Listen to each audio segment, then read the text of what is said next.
Hi, thank you for stopping here. I wish you good health and happiness every day. This time I will discuss a film entitled Based on a True Story. This film will tell the story of a family known as the Bondurant brothers. According to Bondurant legend, nothing can kill them. Even the most sadistic gangsters in the area don't want to have anything to do with the Bondurant family. One day a new deputy came to their town, and because hearing that he belittled them, and said that he would prove that the legend was not true. What will the Bondurant brothers do if the new deputy continues to pressure them? Before we get into the storyline, please subscribe to this channel so we can meet in the next video. In 1931 in Franklin County, Virginia, there were three brothers known as the Bondurant brothers. This is Howard's oldest brother, who is very barbaric in terms of fistfights. Forrest is the second child, who is very calm and wise in his words and actions, but very dangerous because he has very strong life principles, and the last is Jack, the youngest, who is shy and cowardly. The Bondurant brothers always believed in the legend that said they could not die, not without reason. Howard was once a soldier and took part in the war. When all his battalions died in the ocean, only he survived, while in the forest when the virus outbreak spread and killed everyone in the area, only he survived. For some reason the Bondurant brothers really believed in the legend of their family that nothing could kill them, and because of that legend they were very confident in any situation. Bondurant makes money by running an illegal liquor business which is prohibited by the state. Every day they always smuggle liquor to their colleagues in the west around the area. One night they were delivering liquor to a bar. Forrest and Howard walked in to make a transaction, while Jack was ordered to watch their car outside. At that time, suddenly some thugs came and pointed a knife at Jack to ask for his money. Here Jack looks panicked. Luckily Forrest and Howard, who have finished the transaction, also see their sister being harassed by thugs. Forrest and Howard looked very calm. Then, while giving some advice to the group of thugs, Forrest walked forward, and this is what happened. Talking about.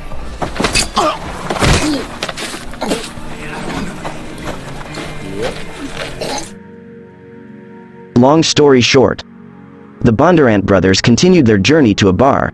There Jack saw a girl, and Jack also seemed to like a girl named Berta. Howard told him that Berta was the daughter of a priest there.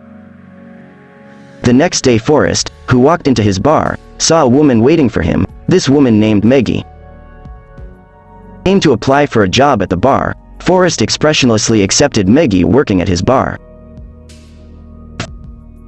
They say in town you're looking for someone to help. Forrest and Howard, who were seen relaxing in the west, were suddenly approached by a sheriff named Pete. It turned out that Pete had come to introduce a special deputy to the government named Charlie. He didn't come alone, but with a lawyer named Mason Wardell. They came from the city of Chicago to do a new deal on illegal liquor sold there.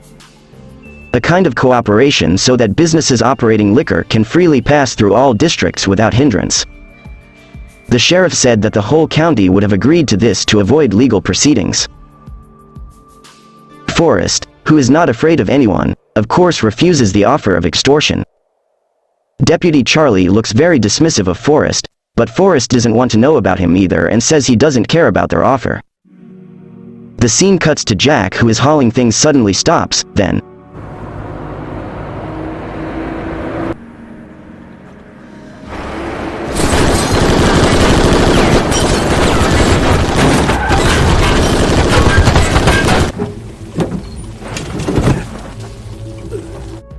this is Floyd Banner, the most sadistic gangster in Virginia. Jack saw him shooting casually at a car. There Jack then took the cartridges and brought them to his good friend named Cricket. In the evening all the liquor businessmen got together and discussed the new deal Deputy Charlie was offering. They were also worried that later they could be arrested or fined if they don't accept it, because the circulation of liquor is indeed prohibited by the state. Here Forrest said that he would not submit to anyone. He walked away and left them. Sheriff Pete and Deputy Carly, who were having breakfast, were having a discussion. Here the sheriff said that Forrest was different from the people there. He was very tough and could not be killed. Charlie heard that and laughed and said that there are no humans who live forever in this world. a sideshow unto yourself.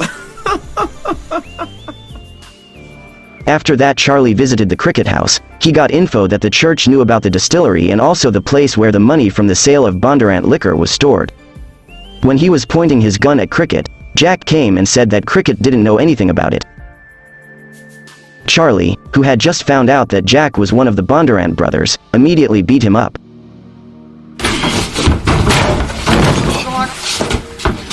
Come closer. That's so. Then told him to send a message to Forrest that Charlie would come to them too. Jack also went to a bar and met Forrest, where Forrest instead of defending Jack but instead advised him that he must be strong in life, which is indeed harsh. Jack said that he couldn't fight like his brother. That's why he was always seen as a coward, but here Forrest said that we as humans must have fear, because if we don't, then we are no different from corpses. Having fear is a natural thing, but we must be able to control it. The next day Forrest, who was drinking coffee and relaxing, was visited by two sheriffs to deliver a message from Charlie. Suddenly Howard came out, and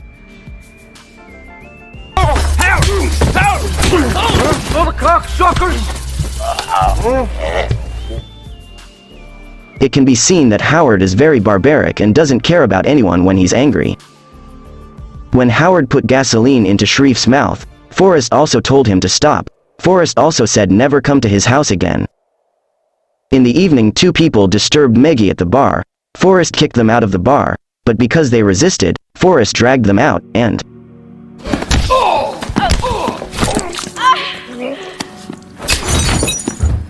Alright now. Forrest is upset because Howard hasn't come home even though they have an appointment with a client in town. Maggie then treated Forrest, who was injured due to the scuffle just now. After that, Maggie went home. Actually, Maggie has given a code that she likes Forrest. It's just that Forrest, which is indeed cold, is less sensitive to Maggie's code. When Maggie left, Forrest saw her car door open. She went to check it, but suddenly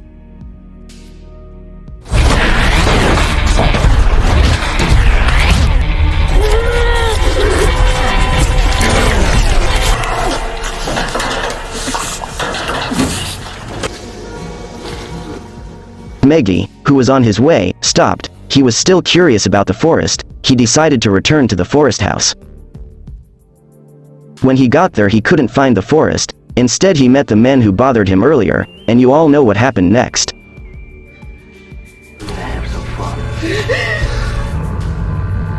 The next day, Forrest is seen being treated at the hospital.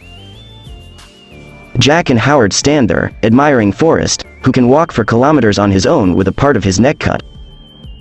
Not long after, Maggie came and said that she was going to leave town, but Forrest held her back and told her to just stay at Forrest's house. Elsewhere, Jack tells Howard that anyone in town wants to pay high prices for their liquor.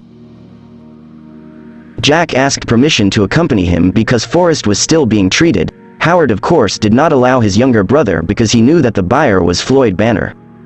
Jack still insists on going, and after secretly taking the key to the shed, he invites Cricket to go with him. At night, when they arrived in town and made a transaction, it turned out that the gangsters had already dug a hole and wanted to bury them. When Floyd Banner and his men were about to shoot Jack, he gave his name. Hearing the name Bondurant, Floyd Banner didn't kill Jack and Cricket. He brought Jack into his office and paid Jack and gave the addresses of the people who cut Forrest's neck. Floyd Banner says that a bunch of people used to be his underlings, but they left him in favor of working for Charlie. He also added that the information was a gift from him to Forrest. After Jack and Cricket left, Floyd Banner immediately executed his subordinate who caught Jack earlier. Because of them, they almost made a Floyd Banner dealing with the Bondurant brothers. The next day, Jack immediately gave the money from the sale. He hoped to get praise from his two older brothers who always told him to stay whenever there was a big transaction. Jack also gave Forrest the address given by the Floyd Banner. Jack, who received commission money from the big sale, immediately bought gifts to give to Berta, who he was currently approaching.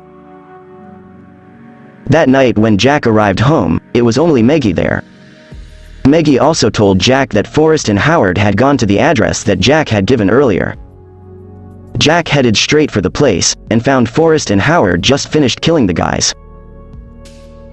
Jack was ordered to bring the pieces of the people's bird to Charlie. All liquor businessmen finally submit to Charlie because they don't want to get into legal trouble. One of Forrest's cousins who resisted was tortured sadistically. They doused his body with hot tar and then placed his body in front of Forrest's house. In that area only the Bondurant brothers did not want to submit to Charlie, and this would of course be a big threat to their safety.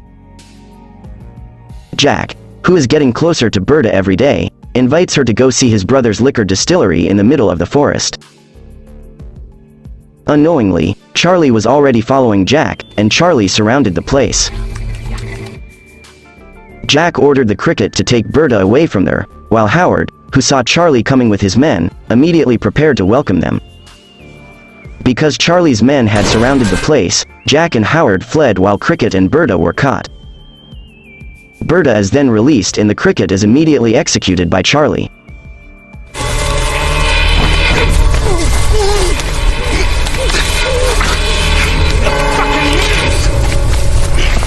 After that, Charlie and his men burned the distillery.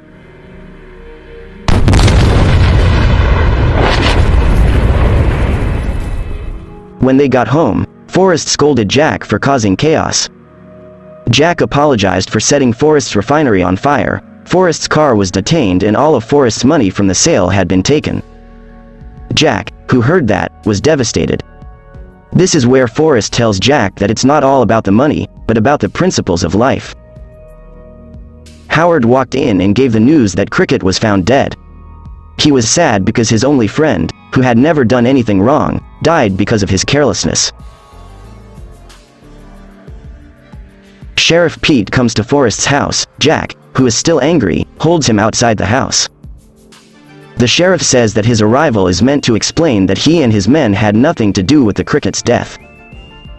He also informs that the Wardle's attorney has sent additional troops from the city to help Charlie catch the Bondurant brothers who don't want to obey their rules. Now the bridge is the only entrance and exit to the city has been sealed off by Charlie and his army. Without waiting for a long time, Jack immediately took a gun and went towards the bridge to look for Charlie. Forrest and Howard caught up with him because they were worried that Jack would do something silly. The residents who saw the Bondurant brothers going towards the bridge immediately followed them. On the bridge, Jack got down and shouted Charlie's name. Rise, you motherfucker, where are you? Charlie came out and without so much as wet preamble shot Jack straight. When he was about to approach Jack, suddenly,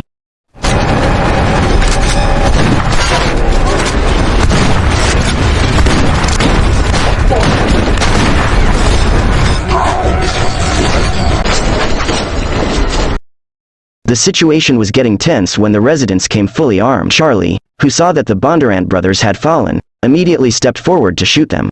But to avoid chaos, Sheriff Pete immediately shot Charlie in the leg. Seeing Forrest, who had fallen, Jack immediately chased Charlie and was followed by Howard. Charlie also finished his role in this film.